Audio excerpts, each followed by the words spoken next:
The search just now underway again as we come on the air tonight. It is daybreak in that part of the world, that key part of the Indian Ocean off Australia. Right there, the route most likely taken by that missing jet and the area they're most concentrating on tonight, where the satellites show those possible debris marks from the plane this week.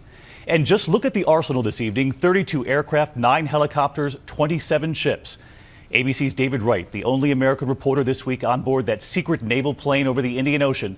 Tonight, he reports on the infrared cameras, the radar being deployed. We have TV coverage on it all, including your questions answered right here. We repeatedly heard from you, why no submarines? But we do begin here with David as they search again. David, good evening. Good evening, David. As dawn breaks here in Australia, the search effort has already resumed. More search planes joining the fleet today, more ships headed into the region as well. Today, 6 Australian and New Zealand aircraft will be searching an area about 22,000 square miles. That's about the size of West Virginia. This whole operation involves state-of-the-art technology and painstaking effort. 6 search planes out from dawn until dusk, dropping marker buoys, plotting coordinates, and scanning the waves. But so far, coming up empty. The eye in the sky pinpointed these objects out in the open ocean. The best lead yet. The smaller one, just 15 feet long, the length of a car. But getting a closer look is proving to be difficult. It's about the most inaccessible spot that you could imagine on the face of the Earth. The ocean here is dynamic. Watch this boat, tossed by the high seas. The waves up to 20 feet high. Winds howl. Currents tear in different directions. That makes tracking any debris a challenge. The search planes have sensitive radar, infrared cameras, and high-res optical lenses. But as we witnessed yesterday aboard that U.S. Navy P-8, in choppy seas, a pod of dolphins can look like debris. From a distance, the only reliable instrument, distinctly low-tech, the human eye. Call it the Mark 1 Mod 1 eyeball.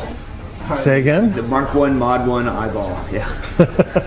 Yeah, it's old-fashioned, but it works. Eventually, there may be eyes underwater, too. Submersibles like the Remus 100, used to help locate Air France 447. This is a costly endeavor. The cost to the U.S. taxpayers alone, about $2.5 million so far.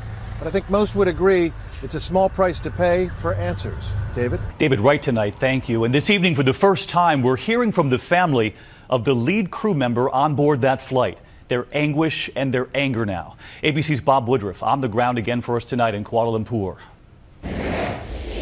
This is the home of Patrick Gomez, the chief steward of Flight 370. 3 daughters, 1 son, a grandson, and his wife Jackie says she keeps calling his cell phone, praying he is still alive.